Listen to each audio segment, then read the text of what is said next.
Hello friends, this is Shubham here and I welcome you all at your own YouTube channel Guptas classes. और हमने जो पिछला lecture था उसमें कुछ क्वेश्चंस किए थे, एमसीक्यूज किए थे और आपने वो वीडियो देखा होगा ज़रूर, है ना। जिन जिन ने भी देखा उनको पता होगा कि हमने एक 10 क्वेश्चंस की एक सीरीज़ चलाई थी, है ना। और उसमें ये था, उस सीरीज़ का नाम है सीरीज़ का नाम है 10 का दम। उसमें 10 मिनट में हम क्या करते हैं, 10 क्वेश्चंस करते हैं, वो भी उन टॉपिक से जो हम रिसेंट में कर चुके हैं या हमने किए हुए हैं यहाँ पे, है ना। तो हमारा ये जो चल रहा था कंज्यूमर प्रोटेक्शन एक्ट, और कंज्यूमर प्रोटेक्शन एक्ट के हमने 2 वीडियोस ऑलरेडी डाल दिए हैं। जिसने भी नहीं देखे हैं वो जाके देखिए, है ना। और जिसने देखे हैं तो वो अपना प्यार दीजिए, प्यार इन द सेंस आप चाहें तो लाइक शेयर सब्सक्राइब कर सकते हैं, किसी को शेयर कर दीजिए जिसको भी उसकी ज़रूरत है, लाइक और शेयर कर सकते हैं आपको अगर अच्छा लगता है कंटेंट तो, ठीक है। तो हमने लास्ट का जो वीडियो था, जो कंसेप्ट वीडियो था, उसमें हमने हमारा कहाँ तक हुआ था, डिफेक्ट और डेफिशिएंसी तक हो गया था, और हमने गुड्स को भी अच्छे से कर लिया था, गुड्स भी हो गया था हमारा, है ना। गुड्स में एक लाइन रह गई थी यहाँ पे ऊपर थोड़ा सा, वो मैं आपको एक बार वहीं से आगे की चीज़ें करा देता हूँ। जी, तो हमने कर लिया था कि कौन कॉमर्शियल पर्पस के लिए एक्सक्लूड होगा, कौन इंक्लूड होगा, है ना। इंक्लूड कौन होगा, जो भी सेल्फ एम्प्लॉयमेंट कर रहा है या लिवलीहुड, मतलब अपना जीवन यापन कर रहा है किसी प्रोडक्ट को खरीद के, तो वो आपका इंक्लूड नहीं होगा, है ना। बाकी यदि कोई इंसान रीसेल कर रहा है फॉर कॉमर्शियल पर्पस, है ना, कुछ प्रॉफिट वगैरह कमा रहा है, तो वो इंक्लूड होगा कॉमर्शियल पर्पस में। और जो इंक्लूड होगा वो कंज्यूमर नहीं होगा, और जो एक्सक्लूड होगा वो कंज्यूमर होगा। ठीक है, यही बात थी हमारी। तो चलिए यहाँ से स्टार्ट करते हैं हम वीडियो को, है ना, without wasting of any time. ठीक है, तो नोट देखिए, हमने जब गुड्स पढ़ा था तो गुड्स से related, an application for allotment of shares can not constitute goods. हमने गुड्स की डेफिनेशन पढ़ी थी यहाँ पे, देखो पढ़ी थी ना। कहाँ है? देखो गुड्स की डेफिनेशन पढ़ी थी, तो मैंने क्या कहा था गुड्स पे, ठीक है। गुड्स की डेफिनेशन जब हमने पढ़ी थी तो हमने कही थी ना कि गुड्स में क्या क्या इंक्लूड होगा। गुड्स में आपका हो जाएगा मनी, एक्शनेबल क्लेम्स, ठीक है ना। ये गुड्स नहीं माने जाएंगे, कही थी ये मैंने, ये गुड्स नहीं माने जाएंगे। बट जो इंक्लूड होगा stock, shares, growing crops, food, ये सब इंक्लूड होगा। जब हमने दोनों गुड्स की डेफिनेशन को हमने क्या किया था, दोनों को जब मिला दिया था, तो हमने एक जो मतलब समझा था उसमें यही तो समझा था, है ना। तो उस डेफिनेशन के अकॉर्डिंग ही, यदि अब यहाँ पे क्या कह रहा है ना, उसके अकॉर्डिंग आपने अगर लेक्चर पुराना वाला नहीं देखा है तो उससे कंटिन्यू करके देखना है इसे थोड़ा, चूंकि ये वाला टॉपिक हमने पुराने में डिस्कस किया। तो यदि कोई एप्लीकेशन, कोई मतलब एक शेयर होल्डर क्या करता है, एप्लीकेशन देता है कंपनी को फॉर अलॉटमेंट ऑफ शेयर्स, ठीक है। तो वो मतलब वो एप्लीकेशन गुड्स की कैटेगरी में नहीं आएगी। It is after allotment, rights में arise as per the articles of association of the company. मतलब क्या है कि जब अलॉटमेंट वाकई में कर देगी शेयर्स का, तभी राइट जनरेट होगा किसके पास, शेयर होल्डर्स के पास, as per AOA of the company. At the stage of application के लिए जब वो अप्लाई कर रहा है, एप्लीकेशन दे रहा है शेयर्स को लेने के लिए, there is no purchase of goods for consideration. अभी कोई परचेज तो हुई नहीं है, ठीक। ऑल्दो अगर मान लो उन्होंने एप्लीकेशन का कोई मनी दे दिया है तो परचेज नहीं हुआ है, है ना। वो अगर अलॉटमेंट नहीं करती है कंपनी शेयर्स का, तो वो एप्लीकेशन मनी लौटाना पड़ेगा, है ना। The application, there is no purchase of goods for consideration, and again the purchase cannot be called the hire of services for consideration, और ना ही ये हायर ऑफ सर्विसेज। मतलब आपने ऐसा नहीं है कि आपने यदि एप्लीकेशन दी है परचेज करने की स्टॉक को यानी कि शेयर्स को, तो ये सर्विस हायर करने की कैटेगरी में भी नहीं आता है, ठीक है। ये पॉइंट आपको याद रखना है यदि पूछ लिया जाए तो, ठीक है। कंज्यूमर डिस्प्यूट देख लिया, राइट्स देख लिया, डिफेक्ट देख लिया, डेफिशिएंसी देख लिया। डेफिशिएंसी और डिस्प्यूट डिफेक्ट में हमने डिफरेंस भी देख लिया, डिज़ाइन भी देख लिया, गुड्स भी हो गए। अब यहाँ तक हमारा सारा हो चुका है। आगे से स्टार्ट करते हैं। ये पहली चीज़ है जो हम यहाँ से वीडियो से स्टार्ट कर रहे हैं आज। ठीक है, what is direct selling? Direct selling का मतलब है सेलिंग गुड्स एंड सर्विसेज। हमें क्या है डायरेक्ट सेलिंग का मतलब, कोई इंसान आपको, जैसे होता है ना आपके घर पे, लाइक आपका घर होता है तो घर में आपकी कॉलोनी में सब्जी वाला आता है, हॉकर आता है, या बहुत सारे ऐसे जने आते हैं जो आपको डायरेक्ट माल बेचते हैं ना। डायरेक्ट सेलिंग मीन्स तो वही है ये। Direct selling means selling goods और सर्विसेज, गुड्स का बेचना या सर्विसेज का बेचना। सर्विसेज का कैसे?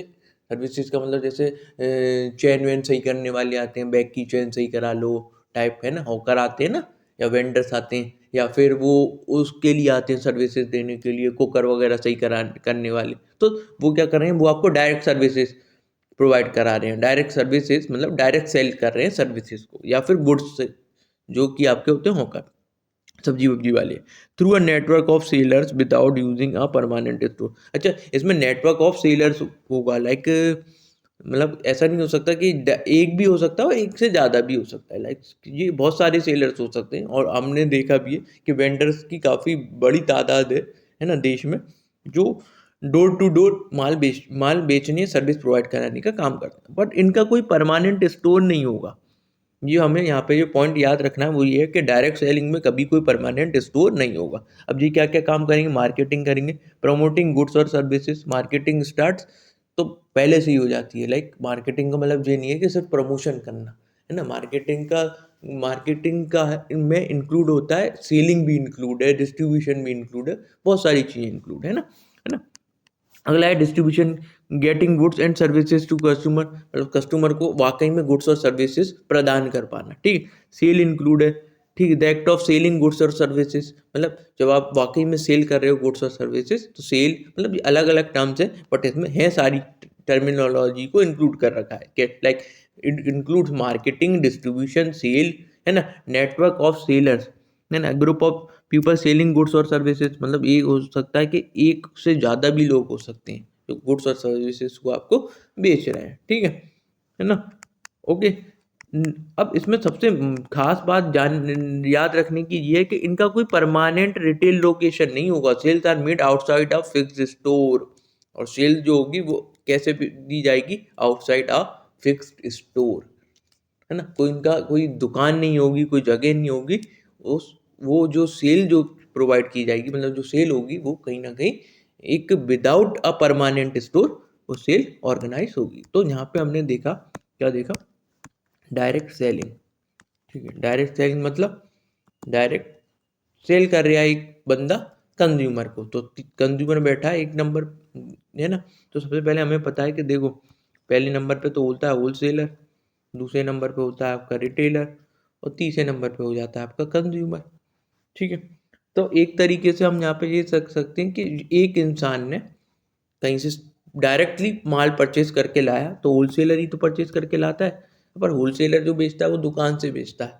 तो हमें सिर्फ यहाँ पे लाइक ट्रिक को बनाने के लिए, इन चीज़ों को याद रखने के लिए ये चीज़ याद बता रहा हूँ मैं। वैसे ये इसको मैं उस तरीके से नहीं बता रहा हूँ। ये अब मैं सिर्फ याद रखने के लिए डायरेक्ट सेलिंग कौन से सेक्शन में आता है या कौन से सेक्शन में है, उसको बताने के लिए ये चीज़ें मैं बता रहा हूँ यहाँ पे, है ना। तो होलसेलर नंबर एक पे बैठा है जो मैन्युफैक्चर से लेके आया, रिटेलर को काट दिया। तीसरे नंबर पे किसको बेच रहा है माल? डायरेक्ट कंज्यूमर को। तो हम यहाँ पे कह सकते हैं, क्या से कह सकते हैं कि जो डायरेक्ट सेलिंग है वो काय में इंक्लूड है? एक नंबर वाला, एक नंबर वाला जब डायरेक्ट माल बेच दे तीन नंबर वाले को, मतलब बीच का बिच्छू को वो उड़ा दे, बीच में जो जो इंटरमीडिएरी है उसको हटा के डायरेक्ट माल बेच देना। तो हम इसको याद रख सकते हैं कि ये कौन से सेक्शन में, सेक्शन 2 सब सेक्शन 13। ठीक है, तो इस तरीके से हम इस चीज़ों को याद रख सकते हैं। ओके, अगली डेफिनेशन में जाएंगे हम। अगली डेफिनेशन इतनी ज़्यादा इंपॉर्टेंट नहीं है डायरेक्ट सेलिंग की, बट फिर भी मैं जल्दी जल्दी इसको रीड कर देता हूँ। देखो, अगली डेफिनेशन है director general, DG. Director general means the director general appointed under section 15 appointed under section 15 subsection 2।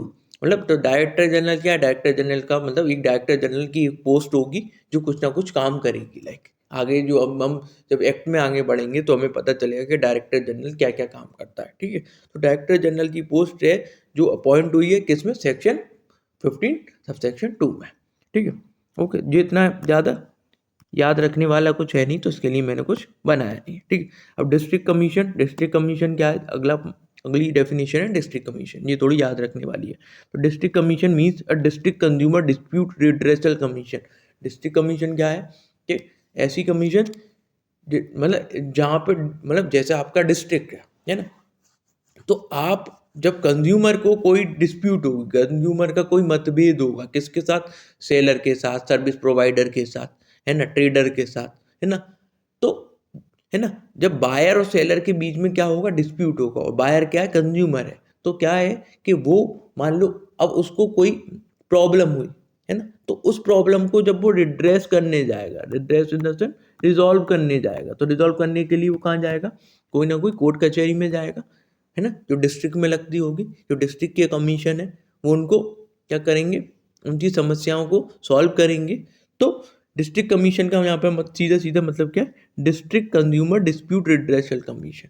ठीक है, ये 3 लेवल पे होती, कमीशन मैंने बताया था 3 लेवल पे होंगी, है ना। जब भी आपको आपके प्रोडक्ट्स से या सर्विसेज से रिलेटेड कोई भी समस्या है तो सबसे पहले इंसान किस कोर्ट में जाएगा, या मतलब किस जगह पे जाएगा, अपनी डिस्ट्रिक्ट फोरम में, डिस्ट्रिक्ट फोरम में जैसे डिस्ट्रिक्ट कमीशन में जाएगा सबसे पहले, देन वो स्टेट कमीशन में जाएगा, और देन एट द एंड वो नेशनल कमीशन में जाएगा।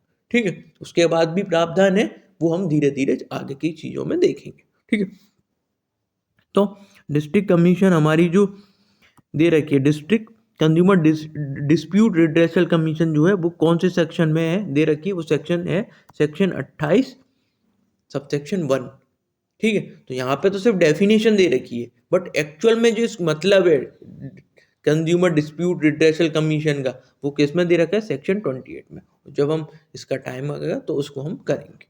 ओके, चलिए आगे है ई कॉमर्स। ई कॉमर्स का प्रावधान हमने कल परसों में एक क्वेश्चन किया था, कल किया था शायद से, हाँ। तो ई कॉमर्स में मैंने क्या बताया था, ई कॉमर्स का प्रावधान पहले नहीं था, पहले जी मतलब लाइक कंज्यूमर प्रोटेक्शन एक्ट के स्कोप में नहीं आता था ई कॉमर्स, है ना। और जो बाद में आया है काफ़ी लाइक जी आया है आपका मतलब 2019 में ही आया है, बाद में क्या को अभी जब भी ये एक्ट पास हुआ था ना 2019 वाला अमेंडेड एक्ट, है ना, तो उसके अंडर हमने देखा कि ई कॉमर्स का प्रावधान डाला गया। तो ई कॉमर्स का मतलब आप सबको पता है, आप सब क्या करते हो, ई कॉमर्स मतलब क्या है, आपका काम ही क्या है, बहुत लोग क्या करते हैं, परचेज करते हैं, गर्ल्स बॉयज़ हम सब करते हैं मिंत्रा या फ्लिपकार्ट वगैरह से, है ना। ई कॉमर्स का मतलब buying and selling of goods और सर्विसेज, मतलब दोनों चीज़ इंक्लूड है ई कॉमर्स में। ई commerce include both buying and selling of goods और सर्विसेज, चाहे गुड्स हो चाहे सर्विसेज हो। ठीक है, इंक्लूडिंग डिजिटल प्रोडक्ट। अब यहाँ पे डिजिटल प्रोडक्ट क्या है भाई, डिजिटल प्रोडक्ट मतलब यदि आप ई बुक्स ले रहे हैं, ई बुक्स होती है ना, ई बुक्स का आपने कोई खरीदी, ठीक है, कोई लेक्चर्स खरीदे, कोर्स खरीदा, जैसे मान लो यदि मैं आज ही आपको मतलब अपना कोर्स बेचने लग जाऊं, है ना, लेट सपोज कुछ प्राइसेस में, है ना, और आप मेरे से ये चीज़ ले रहे हैं, तो ये क्या है, आपका डिजिटल प्रोडक्ट है।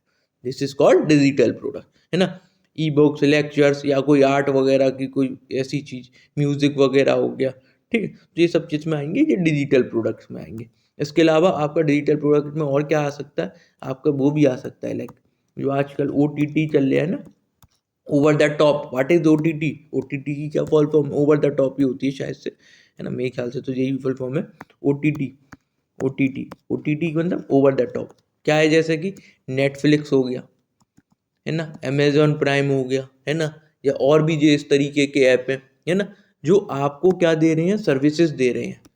ठीक है ना, चाहे फिर वो आपका मतलब सोशल नेटवर्किंग साइट्स ही क्यों ना हो गई, ये डिजिटल प्रोडक्ट में एक तरीके से आ सकते हैं। लाइक सोशल नेटवर्किंग साइट के लिए आपको पैसे लिए जाते हैं, लाइक टिंडर, और भी बहुत सारी ऐप हैं इस तरीके की जो सब्सक्रिप्शन बेस्ड चलती हैं। तो ये सब क्या हो गई, ये डिजिटल सर्विसेज हो गई, है ना, बुक्स, लेक्चर्स, म्यूजिक, है ना, ये सब चीज़ें ओवर डिजिटल और इलेक्ट्रॉनिक नेटवर्क मतलब वही मतलब इंटरनेट के माध्यम से जो दी जा रही हैं, तो उसको हम क्या कहेंगे, वो ई कॉमर्स कहेंगे। तो e commerce include buying and selling of goods और services including digital product. Digital product मैंने अच्छे से समझा दिया, ठीक है। काय पे, इंटरनेट पे जब आप ये चीज़ें बेचोगे या खरीदोगे तो उसको हम कहेंगे ई कॉमर्स। दोनों चीज़ें इंक्लूड है। अब इसको याद रखने के लिए, ई कॉमर्स को याद रखने के लिए मैंने कॉमर्स शब्द से लिया है ना। तो कॉमर्स शब्द 1 2 3 4 5 6 7 8। कॉमर्स शब्द में टोटल अल्फ़ाबेट कितनी है, 8 है ना। और ई कॉमर्स दे रखा है आपका 16 में, है ना। तो 8 से 2 बार मल्टीप्लाई कर दोगे तो क्या आ जाएगा, 16 आ जाएगा। तो ई कॉमर्स किस में दे रखा है, 16 में। कॉमर्स 8 शब्द डबल 16। इसको याद रखने के लिए मैं यहाँ पे ट्रिक भी लिख दी है। कॉमर्स में कितने शब्द हैं, 8। 8 को डबल करोगे तो 16 बन जाएगा। 16 का में तो मतलब क्या है कि ई कॉमर्स आपका कौन से सेक्शन में दे रखा है, सेक्शन 2 सब सेक्शन 16, ठीक है। ओके, तो चीज़ें मतलब जिस भी डेफिनेशन जो इंपॉर्टेंट नहीं है उसमें वैसे मैंने बताया नहीं है याद करने का ट्रिक, बट फिर भी आपको कुछ लगता है कि आपने कुछ बना रखा है तो आप मेरे को कमेंट बॉक्स में कमेंट करके बता सकते हैं। मैं अगले लेक्चर में फिर उसको और भी लोगों तक पहुंचा दूंगा, ठीक है। अगला है आपका इलेक्ट्रॉनिक सर्विस प्रोवाइडर। तो इलेक्ट्रॉनिक सर्विस प्रोवाइडर कौन होगा भाई, ये भी देख लेते हैं। Electronic service provider means a person who provide technology और process to enable a product seller to engage in advertising or selling goods or services to a consumer and includes any online market और online auction sites। कह रहा है कि ये एक ऐसा person, means a person, it can be organisation too, मतलब यहाँ पे अगर पर्सन लिखा है तो पर्सन क्या हो सकता है, वो आर्टिफिशियल पर्सन भी हो सकता है ना। जैसे कंपनी इज आर्टिफिशियल पर्सन तो ऑर्गेनाइजेशन भी इंक्लूड हो सकता है। Means a person who provide technology, जो क्या करेगी, टेक्नोलॉजी प्रोवाइड करेगी, प्रोसेस एनेबलिंग प्रोवाइड करेगी किसको, एक प्रोडक्ट सेलर को। मतलब जैसे कि यदि मैं एक सेलर हूं तो मेरे को एक प्लेटफॉर्म चाहिए होगा, है ना, अपने सामान को बेचने के लिए, है ना। बट वो कैसा प्लेटफॉर्म है, वो इलेक्ट्रॉनिक प्लेटफॉर्म है। इलेक्ट्रॉनिक प्लेटफॉर्म मतलब थ्रू द इंटरनेट, मतलब थ्रू द इंटरनेट। कहने का मतलब है यदि मैं सेलर हूँ और यदि मैं अपने प्रोडक्ट को बेचना चाहता हूँ by the way of internet, ठीक है ना।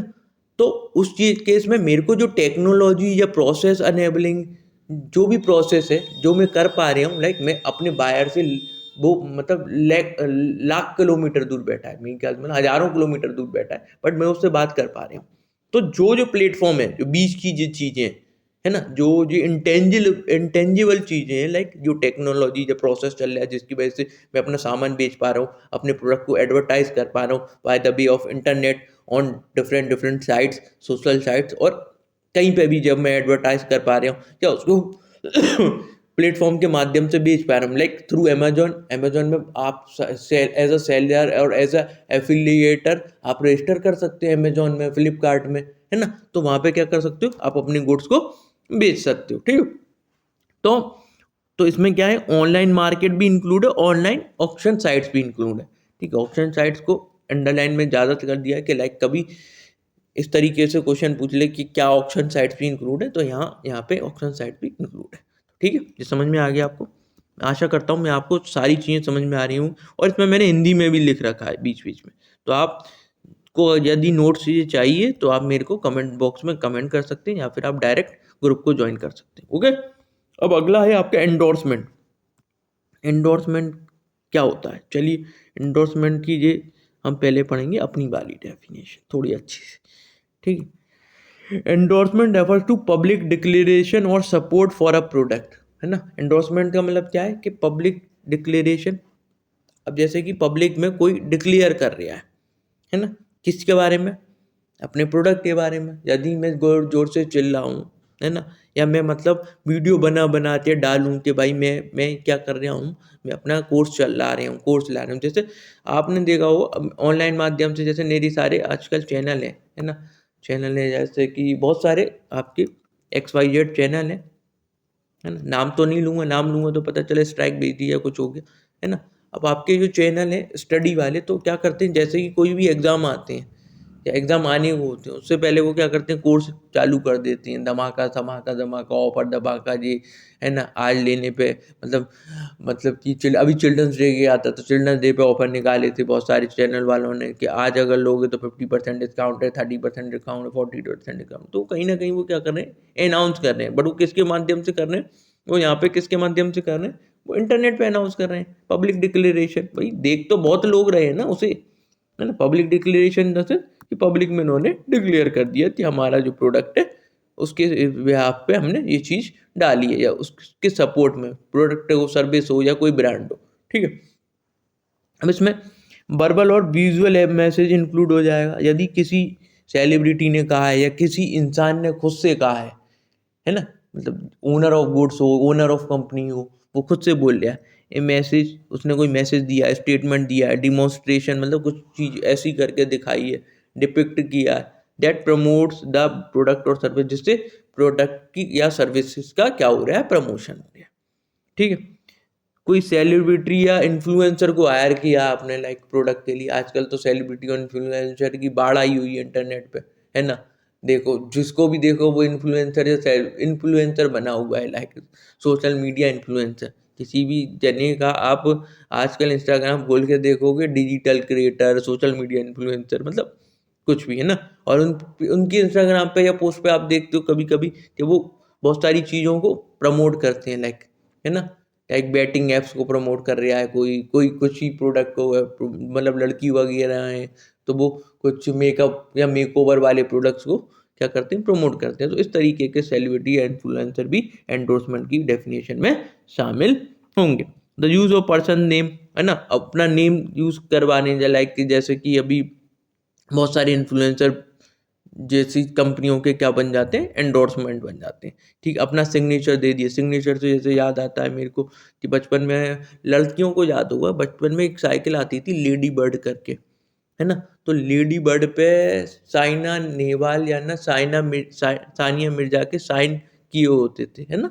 बहुत से ऐसे प्रोडक्ट हैं जिसमें MS धोनी के साइन भी करे हुए देखे हैं मैंने, याद नहीं आ रहा अब चीज़ें, बट इस तरीके से। तो वो भी क्या है, signature also include in the definition of endorsement, मतलब कि वो कहीं ना कहीं उसको प्रमोट करने के लिए, है ना, उससे संबंधित करने के लिए, भाई के कि सानिया मिर्जा भी भाई लेडी बर्ड चलाती थी, है ना। या या जैसे कि एक एक वो आती थी, लाइक अभी भी आती है, स्कूटी पैप, स्कूटी पैप आती थी, आपकी लड़कियां चलाती थी। उसका ऐड कैसा था स्कूटी के पैप का, उसमें करीना आती थी, शायद से करीना जाने प्रीति जिंटा आती थी, पुरानी हीरोइन थी जिसने, मतलब अभी भी है हीरोइन तो जी, लाइक अब इसकी वो है ना, पंजाब वाली IPL टीम है ना, पंजाब की IPL टीम, तो वो प्रीति जिंटा आती थी शायद, जाने करीना कपूर आती थी, मुझे याद नहीं है। बट उसका स्लोगन क्या था, वाई शुड, या फिर बाद में शायद आलिया भट्ट भी आने लग गई थी शायद, मुझे याद नहीं, जो भी आती थी, why should boys have boys have all the fun करके इस तरीके से आता था ना, why should boys have all the fun. वो चलाती हुई दिखती थी प्रीति जिंटा, या फिर जो भी हीरोइन थी उसको दौड़ाती हुई दिखती थी स्कूटी को। तो वो कहीं ना कहीं ये बताने के लिए, ये इंक्लूड करने के लिए, ये जताने के लिए कि भाई आलिया भट्ट या प्रीति जिंटा या करीना कपूर भी इस तरीके की स्कूटियों को चलाती हैं, लाइक। तो वो कहीं ना कहीं माइंड मेकअप बनाने के लिए कस्टमर के माइंड में कि भाई देखो आप भी ले लो, है ना। तो ये सब चीज़ें इंक्लूड है। लाइकनेस और other identifiable characteristics to endorse a product और सर्विस, और कुछ और आइडेंटिफाइबल कैरेक्टरिस्टिक्स भी हो सकती है जो जिससे प्रोडक्ट को एंडोर्स किया जा रहा है या सर्विसेज को एंडोर्स किया जा रहा है, ठीक है। ओके, रिसेंट में आपने देखा था कि एक MS धोनी एक लाइक एक फ्लाइट में था, लाइक MS धोनी मतलब लाइक धोनी एक फ्लाइट से कहीं वो ट्रेवल कर रहा था, तो देखा था वो अपने पैड पे कैंडी क्रश खेल रहा था।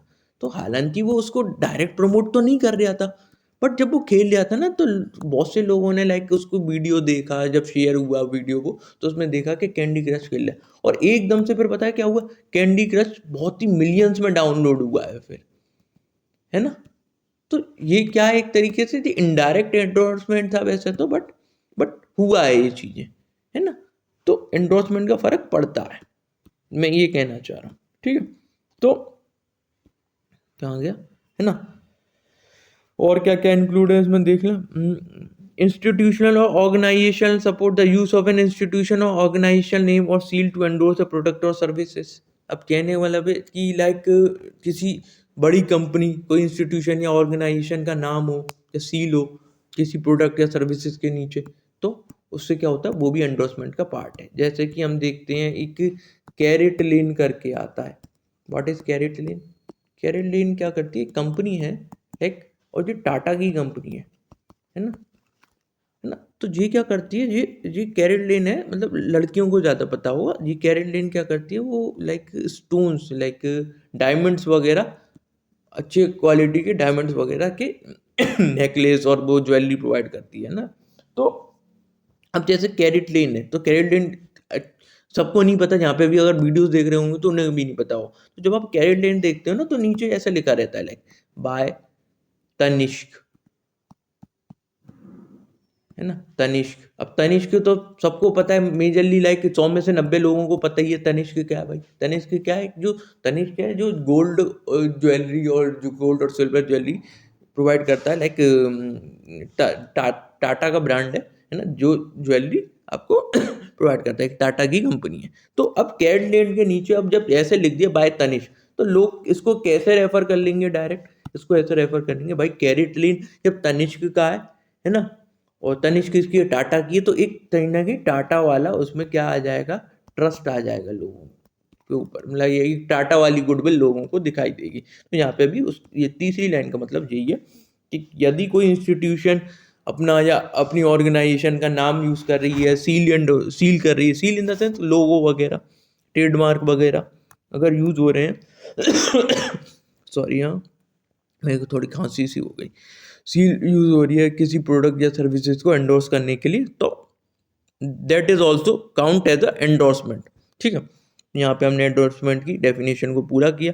अब एंडोर्समेंट की जो डेफिनेशन है ये आपकी दे रखी है 218 में, 218 सेक्शन 2 सब सेक्शन 18। ठीक है, इसको तो हम याद करने का तरीका ढूंढेंगे ही कुछ ना कुछ, क्योंकि इंपॉर्टेंट डेफिनेशन। बट मैं ये आशा कर रहा हूँ कि ये जो डेफिनेशन मैंने ये रखी है ना, इसको आप खुद से रीड करेंगे, लाइक ये जो लॉ में दे रखी है ना मतलब कोई एक आध शब्द ऐसा है जो रह गया हो, वैसे तो सभी चीज़ें इंक्लूड कर दी हैं मैंने डेफिनेशन में, है ना, अच्छे से, तो रह गया हो तो उसको आप देख लें एक बार, इसलिए मैंने थोड़ा ऊपर किया है ना। इसी के साथ मैंने एस्टेब्लिशमेंट की डेफिनेशन को भी यहाँ पे इंक्लूड कर दिया है ना, सारी डेफिनेशन को इंक्लूड किया वैसे तो, चलिए, है ना।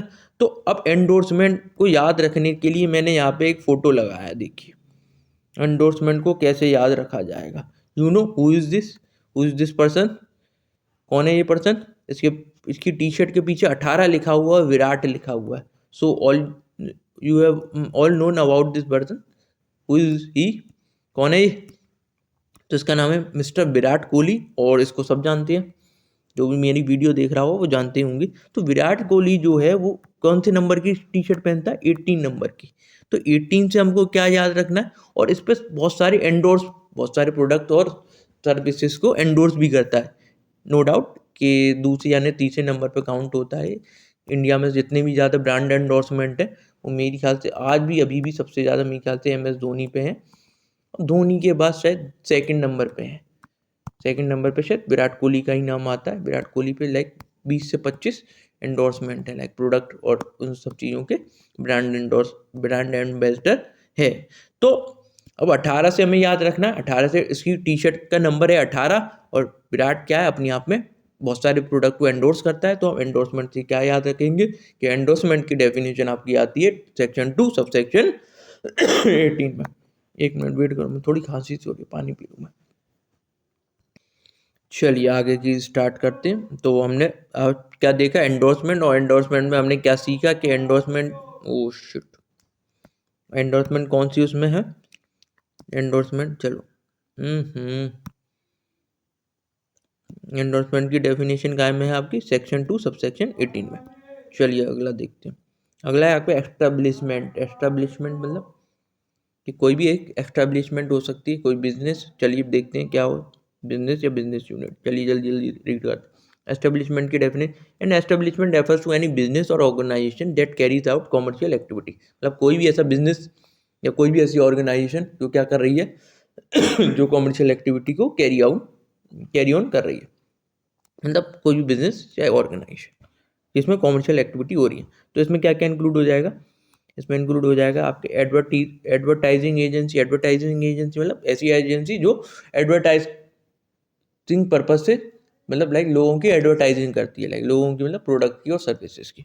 दूसरा है कमीशन एजेंट जो बीच के जो लाइक एजेंट्स होते हैं, है ना, जो कमीशन बेसिस पे काम करते हैं, प्रोडक्ट और सर्विसेज को बेचते हैं कंपनी के, है ना, तो उनको क्या कहते हैं, उनको कमीशन एजेंट कहते हैं। जैसे इंश्योरेंस एजेंट हो गया, लाइक LIC के इंश्योरेंस एजेंट होते हैं ना, है ना, वो पॉलिसी को बेचते हैं, है ना है ना, सॉरी मैं माफ़ी चाहता हूँ, मेरे को थोड़ी गले में प्रॉब्लम है, बट आप थोड़ा एडजस्ट कर लीजिएगा, है ना, ठीक है। तो कमीशन एजेंट में आ जाए इंश्योरेंस एजेंट हो गए, ट्रैवल एजेंट हो गए, जो मतलब जैसे किसी को जैसे आज की डेट में मान लो मेरे को जम्मू कश्मीर घूमने जाना है, कश्मीर घूमने जाना है, तो इसमें होते हैं टूरिज्म वाले एजेंट होते हैं, लाइक वो पैकेज वगैरह बेचते हैं, तो कमीशन बेसिस पे भी होता है, और कुछ डेली मतलब लाइक एम्प्लॉय बेसिस पे भी होते हैं, ठीक है।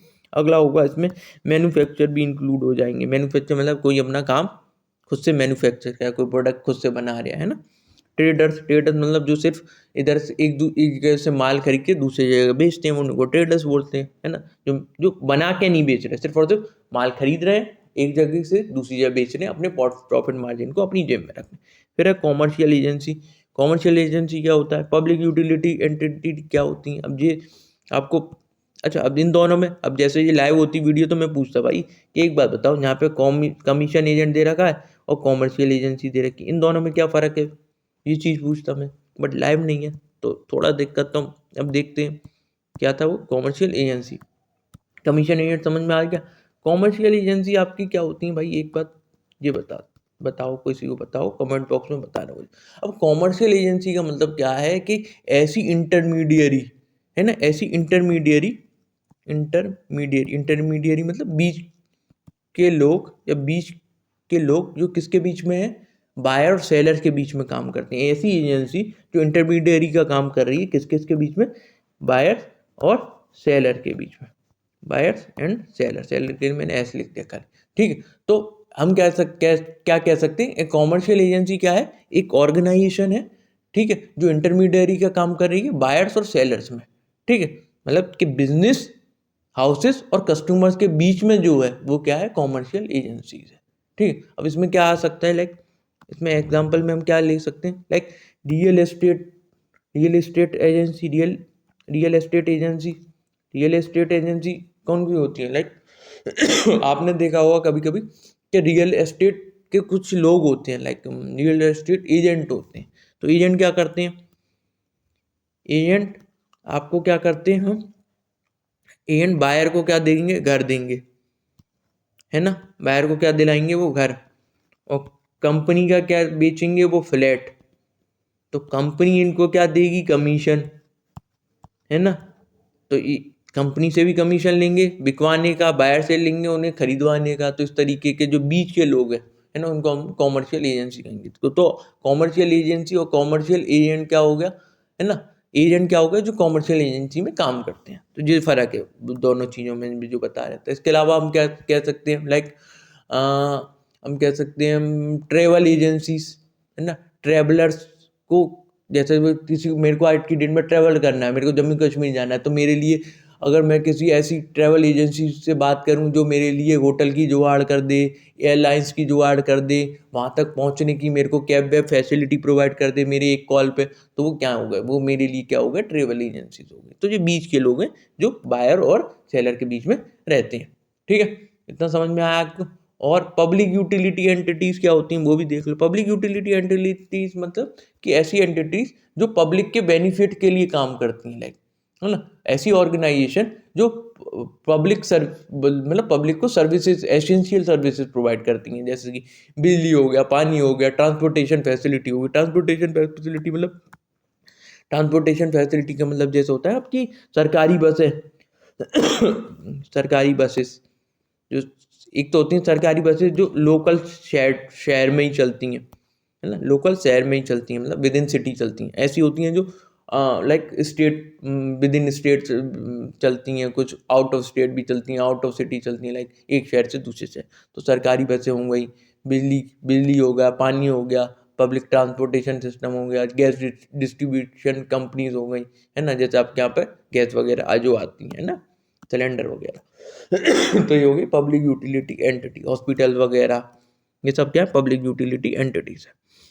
ओके, तो यहाँ पे हमने ये चीज़ देख ली। एस्टेब्लिशमेंट की डेफिनेशन 219 में है, इसको मैंने कोई बनाई नहीं है। आपके हिसाब से क्या ट्रिक बननी चाहिए इसकी, आप मेरे को कमेंट बॉक्स में कमेंट करेंगे। 19 और एस्टेब्लिशमेंट में क्या बन सकती है, ठीक है। ओके, सोचा तो मैंने भी था पर मेरे दिमाग में कुछ आया नहीं है अभी तक, आएगा तो मैं बताऊंगा। ओके, अब देखते हैं एक्सप्रेस वारंटी क्या होती है। जी मैं हम कर लेते हैं, फिर मैं इसके बाद फिर अगले वीडियो में कंटिन्यू करेंगे, क्योंकि मेरा गला इस समय हो रहा है बहुत ही ज़्यादा दिक्कत, मुझको बोला नहीं जा रहा है, फिर भी मैं खांसी को रोक रोक के कहीं ना कहीं बोल रहा हूँ, ठीक है। Express warranty and express warranty is a clear and explicit promise or a statement made by a seller about a product or services guaranteeing that it meets certain standard or specification। कहने का मतलब क्या है, express warranty का मतलब क्या है, express warranty का मतलब ये है कि एक क्लियर और एक्सप्लिसिट प्रॉमिस करना, किसके द्वारा, सेलर के द्वारा, सेलर के द्वारा। क्लियर और एक्सप्लिसिट प्रॉमिस, एक्सप्लिसिट प्रॉमिस का मतलब ये है कि ऐसा प्रॉमिस करना, स्टेटमेंट ऐसा देना जिससे लगे कि भाई कि प्रोडक्ट की जो गारंटी है, लाइक या प्रोडक्ट का स्टैंडर्ड और स्पेसिफिकेशन जो बता रहा है उस पर जो बायर है वो ऑटोमेटिकली बिलीव कर ले। जैसे कि मैं कहूँ कि लाइक यदि आप if you went on A shop, like आपको क्या करना है, टीवी लेने जाना है, और आप क्या क्या करते हो, if you go to a shop to buy a TV, है ना, and the seller says like this TV comes with a 5 year warranty, है ना, and it's guaranteed to have 4K resolution.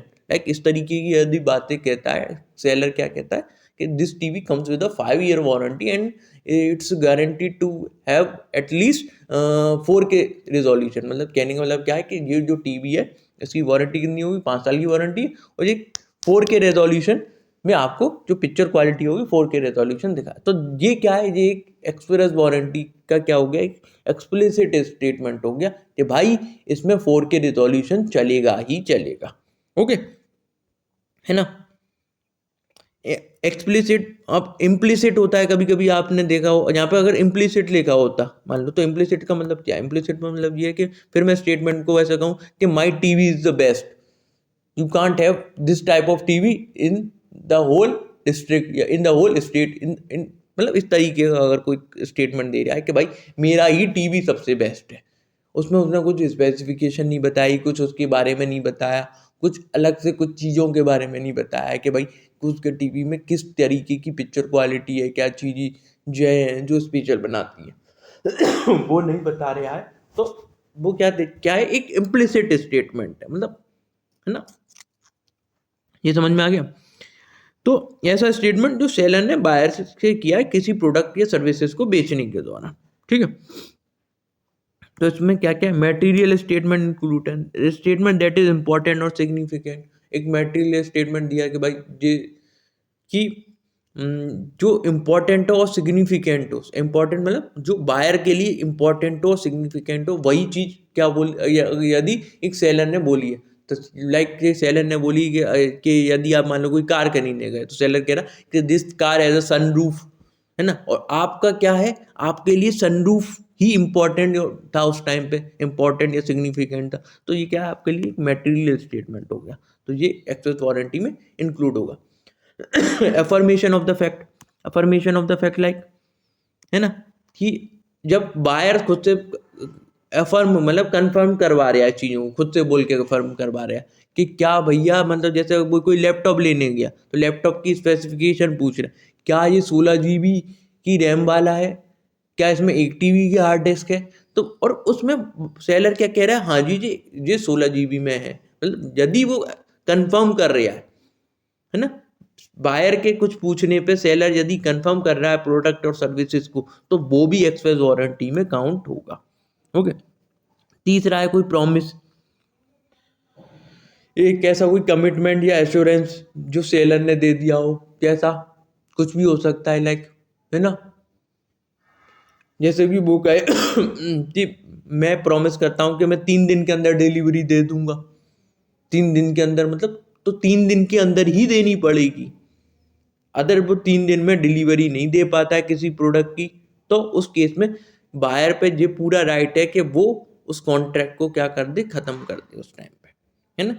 ठीक है, तो इस तरीके का प्रॉमिस कोई देता है सेलर। डिस्क्रिप्शन, किसी प्रोडक्ट के डिस्क्रिप्शन पर देता है detail explanation of the product और क्या सर्विसेज, क्या कि भाई कि इस तरीके से कह रहा है कि मान लो आपने कोई स्मार्टफोन लिया है ना, और स्मार्टफोन में वो कह रहा है कि इसकी जो बैटरी है वो कम से कम कैसी है, लॉन्ग लास्टिंग बैटरी है। लॉन्ग लास्टिंग मतलब कम से कम 3 दिन तो चलेगी ही चलेगी, है ना। और वो अब जब आप प्रोडक्ट लेके आए, आपने उसको यूज़ किया, एक दिन चार्ज किया, है ना, और समझा तक कि वो क्या हो गई, बैटरी उसकी डेड हो गई।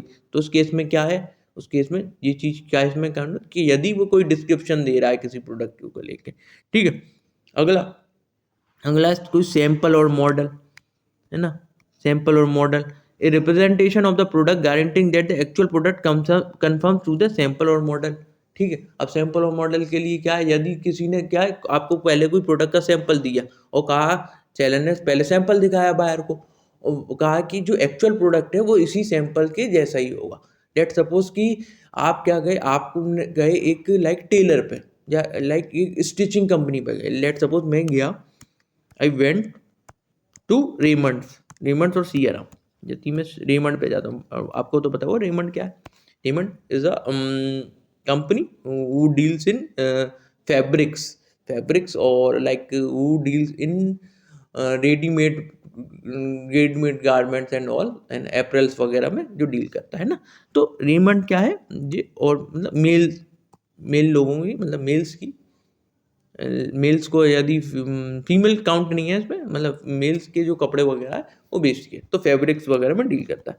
ठीक है, तो सपोज करिए कि मैं हूँ, मैं रेमंड के स्टोर पे जाता हूँ, like I go to a Raymond store and I was like कि मेरे को क्या है, मेरे को 10,000 क्या है, 10,000 शर्ट्स सिलवानी है, लाइक, है ना, 10,000 शर्ट्स का अगर मैं उसको ऑर्डर देता हूँ, लाइक कि मेरे को 10,000 शर्ट सिलवानी है ना, और वो मेरे को दिखाता है लाइक कि ये सैंपल है ना। मैं मतलब जाता हूँ उनके यहाँ पे, फैब्रिक पहले पसंद करता हूँ, और मैंने फैब्रिक पसंद किया, लाइक उनके पास ऐसा होता है, उनके पास बहुत सारे फैब्रिक होती है, आप उसमें पसंद करो और आपने अपना ऑर्डर दे आओ कि आप कितने का भी ऑर्डर दे, एक शर्ट के लिए, दो शर्ट के लिए, और 10,000 के लिए भी दोगे तो बना के देगा आपको, नो डाउट, है ना।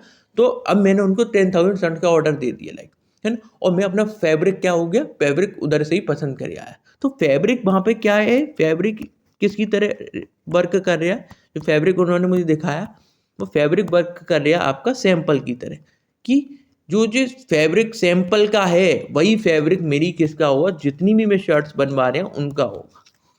ठीक है, तो हम क्या कह सकते हैं इसको, ये एग्जांपल देने मैंने बताया किसके लिए, एक्सप्रेस वारंटी के अंदर। ठीक है, तो इस तरीके की चीज़ें भी इसमें इंक्लूड होंगी। मैंने बहुत इत्मीनान से, बहुत इजी लैंग्वेज में एक एक पॉइंट को मतलब लाइक तोड़ तोड़ के यहाँ पे मैंने आपको समझाया। ठीक है, अब इसके ऊपर मैंने एक्सेस वारंटी वो वाली डेफिनेशन भी दे रखी है जो लॉ में दे रखी है, जी आपको खुद से रीड करनी है, एक बार समझनी है क्या है। बाकी मैंने इसमें वैसे इसको तोड़ तोड़ के मैंने सारी चीज़ें इसमें इंक्लूड कर दी हैं। ठीक, अब याद रखने का इसको तरीका क्या है, यू नीड परफेक्ट विजन से 20/20 vision when reading the excess warranty terms. मतलब क्या है कि आप जैसे होता है ना, विजन कहते हैं, विजन में 20 फैक्टर्स होते हैं, लाइक आप जो देख रहे हो उसमें 20 चीज़ों को इंक्लूड करके विजन बनता है एक, है ना। तो ये क्या कह रहा है कि जब भी आप एक्सप्रेस वारंटी के टर्म्स और कंडीशन पढ़ते हो, है ना, उसमें इफ और बैड, मतलब trade condition and trade and condition, मतलब policy condition, situation and condition, policy, इस तरीके से स्टार मार्क करके लिख देते हैं ना, है ना। तो आपको जब भी क्या करना है, एक्सप्रेस वारंटी की टर्म्स और कंडीशन पढ़नी है, तो आपको कैसा विजन चाहिए, 20/20 का विजन चाहिए, है ना, हमेशा 20/20 का, है ना। जो 20 के 20 आपके फैक्टर हैं विजन के, वो एप्लीकेबल होनी चाहिए, ताकि आप हर एक पॉइंट को बारीकी से देख पाओ, समझ पाओ, है ना। इन केस अगर कोई डिफॉल्ट हो जाए तो आप क्या कर सकते हो, फिर उस सेलर को शू कर सकते हो, शू इन द सेंस उसके खिलाफ केस कर सकते हो, है ना। तो आज का मैं लेक्चर यहीं पे समाप्त करता हूँ। मेरी तबीयत थोड़ी दिक्कत दे रही है गले में। शाम को मैं नए वीडियोस बनाऊंगा, तब तक मैं कोशिश करूंगा अपना गला वगैरह सही कर लूँ। ठीक है, मैं हूँ शुभम, है ना। और ये जो कंटेंट है, ये कंटेंट मेरे द्वारा ही क्रिएट किया गया है ना। मेरा नाम है शुभम। और अगर यदि आपको मेरा कंटेंट या वीडियोस अच्छी लगती हैं तो लाइक शेयर सब्सक्राइब आप कर सकते हो। ठीक है, और यदि नोट्स आपको चाहिए तो आप मेरे नंबर मैंने को प्रोवाइड कर रखा है वैसे तो, नंबर पे 8279435664 पे आप मेरे को मैसेज कर सकते हो यदि आपको नोट्स वगैरह चाहिए। और आप ग्रुप में भी ज्वाइन कर सकते हो, जो कि वीडियोस के नीचे कहीं ना कहीं लिंक दे रखा होता है। ठीक है, बाय बाय, टेक केयर, मिलते हैं अगली वीडियो में।